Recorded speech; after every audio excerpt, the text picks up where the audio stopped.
Hello everybody. Today we'll be discussing lesson 7, that is arrays. Arrays is one of the important topics in C programming language that we have to discuss. In this lesson we'll be discussing what are arrays with the help of a simple example. To know more about arrays, we'll be knowing about how it is initialized, how these elements can be passed into a function. Then we'll be knowing the interconnection between arrays and pointers. As pointers we discussed used to store the address of a variable. And then we'll be discussing about two-dimensional and three-dimensional arrays. These are almost very similar to each other, so we'll be discussing about only one of them in this chapter. For a simple introduction of an arrays, arrays usually store data values of similar data types. Like for example, I take int as a data type. I can store values of int, like 100 values of int into one variable. That is the speciality and simple definition of an array. As you see here, C provides capability that enables users to design set of similar data types. That's called an array. To understand this better, let us simply go through this example. In this example, I assigned two values for x, that is 5 and 10. But here when you give an output, the value will be as 10. This is because in an array, when you store the second value for the same variable, the first value whatever you have given will be erased, and when that value is erased, only the second time the value which you give is recorded or is stored, and thus the output will be 10. And for example, here if you want to arrange percentage of marks obtained by 100 students in an ascending order, we see now how can this be done with normal variables and an array. In normal variable, you have to construct 100 variables to store 100 different values or 100 different marks of the students. But for normal thing of an arrays, this can be stored into one variable. This also consumes so much of time for us, also saves time, and even does not make the program to look so complex and so lengthy and all. So of course this is a very good advantage of an array. And here in arrays, this is simply group of similar quantities, because all the marks here are stored into simple one variable. But what happens in C is it is referred as per 3 when you want to store the number 4. That means in an array the values are stored from 0, 1, 2, 3 and so on. If you give a number as 3, that will be given as marks of 2, because 1 is stored as 0, 2 is stored as 1 and 3 is stored as 2 and so on. This is the storage criteria of arrays in any of the languages that we consider. And this is how a simple example is shown here. And you can use any type of data types like int, float or characters, and array of characters is called string, whereas array of all the other elements is simply called as an array. Here to consider the simple example, this example is very useful for us for discussing all the next things into this slide or into this lesson. In this example, I just gave one array marks of 30. That means I'm storing marks of 30 students into one variable called marks of data type integer. Alright, for taking these values from a user, we are using a for loop, and when the value of I is less than or equal to 29, user have to enter the marks, and that will be stored into marks of I. And then to retrieve those values, we use the same for loop and directly to calculate average marks and calculate the percentage and give the printout. Here, as we saw in the previous thing, array declaration can be of simple int of marks 30, and for entering the values or selecting data into a array, we simply give a use of a for loop and then directly ask the user to enter marks, and it will be stored into an array here. And for this purpose, we'll be using this loop for 30 times, because we asked the array to store 30 elements in the marks variable. And then going for the next, how can we read values from the array is like as we saw in the previous example, you make use of an for loop again, ask given equation to calculate the sum and then calculate average, give the printout as a percentage of marks obtained by the student. And when you come to know about more about arrays, you'll be first knowing the initialization, how arrays have to be initialized. This array, very popular data type in C because it is used in many places like in arrays. Here, there are three ways of initialization or many other ways. In the first way, I just gave num as 6 and directly stored the values in the initializing stage itself. In the second case, I just gave the value of an array as empty space, and later I stored all these values, so this is automatically considered as 6. And for floating types, you can either give positive and negative values, as you all know. But when you don't mention any value, like for example I gave 6 here and I give only five values here, the other value will be stored as a garbage value, obviously.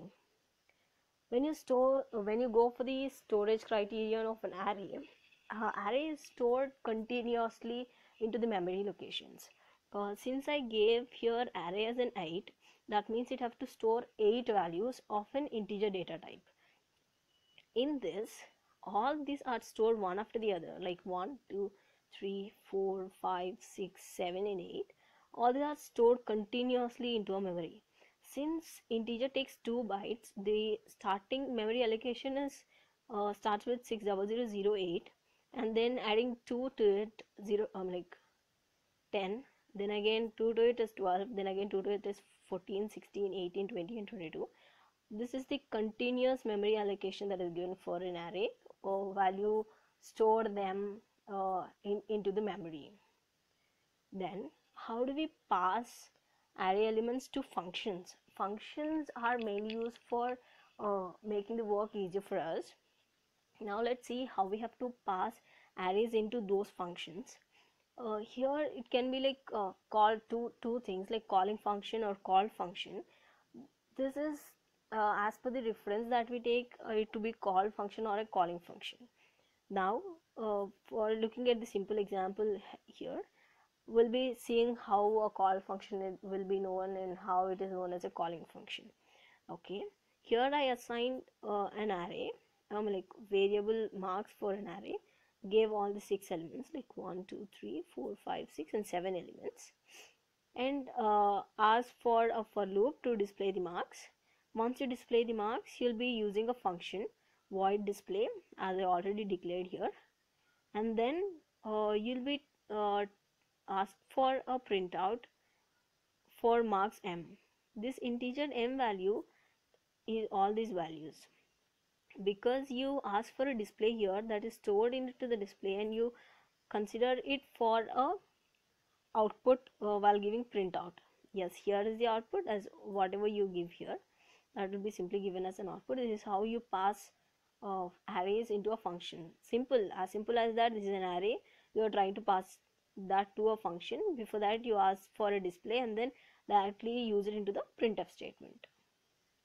Yes, pointers and arrays, these are the very good combination for making the program easier, simpler, and very effective program, because pointers are used to store addresses of a variables.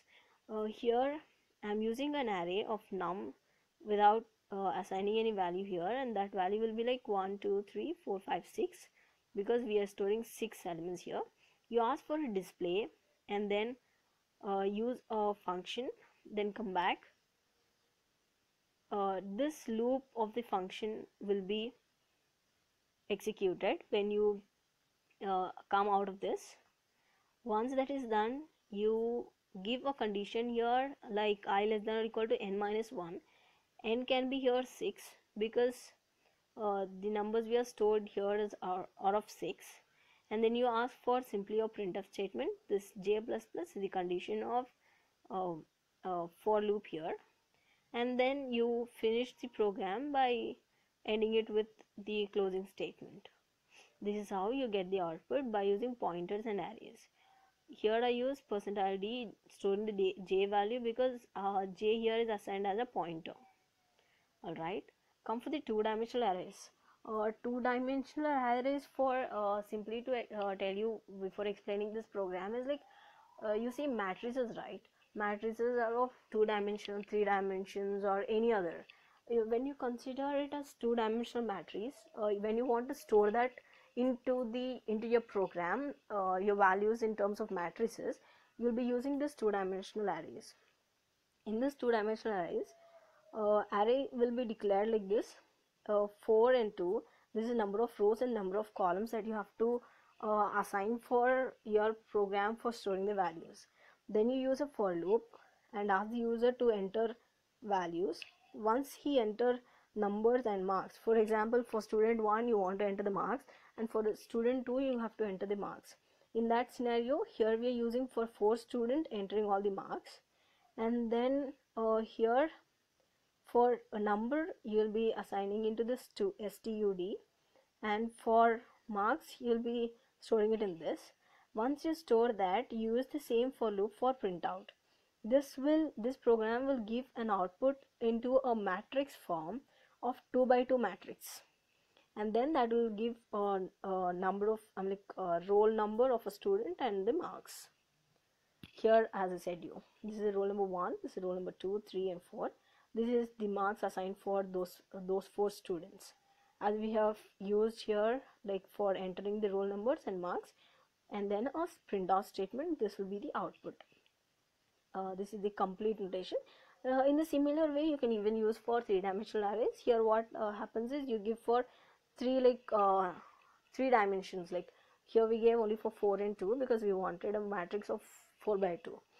Initializing into 2 dimensions is like s of 0 and 0 in the previous state, as here I and 0, I value will be here, like whatever we store, whatever value we assign here, since it is 0, 0 comma 0 you get. If I is 1, when you go for an other loop of I, then you get I value 1 and marks obtained here. The same way is here done for 0 and 1, then 1 0 1 1 and all. These are all the pointer values or array what do you say, array memory locations. This is how the initialization done in terms of memory locations. Arrays of pointers is very much similar that we have discussed both arrays and pointers. Yes, very similar to that of arrays and pointers that we have discussed. In this there are two ways of arrays, like int or array of float, that can be of similar type. And then what happens here is it stores the addresses, like collection of address is called as array of pointers. For now I'm giving this array as a pointer, that means star ARR of 4. Array size is 4, and the that is considered as a pointer because you specify here with a star symbol, and all the values you are already assigned. And then once you start storing these values, you ask to store values of I. The value of I is 31, but that will be stored into an array. When you see for loop here, after once you assign all the values, this is used to give the printout. This will be better understood with the help of this output that you have to see. These are all the values of I, J, K and L. These are all the memory locations of them. Once you have to store them into an array pointer, you'll be storing this value in the first position, you'll be storing this value in the second position, because you wanted to store addresses of all these into one place. And these addresses are that similar of what we discussed into an arrays, right? And these are all the values of a 1 2 3 and 4 that you have to assign or give a value when you initialize them itself. Coming to the summary of this lesson, we have discussed how to store similar types that into an array, and we have discussed how pointers act for zeroth elements of an array, like they are stored from 0 1 2 3 and so on, and on increasing points this will always occupy the next location, that for integer after 2 bytes and for character after 1 byte. And in how we store into a contiguous memory, that means like in an array everything is stored in a continuous memory. For like example, after 18, 20, 22 and 24, this is because this is of an integer type and that uses 2 bytes of memory. And after that, only limited arithmetic can be done into a pointer. This is one simple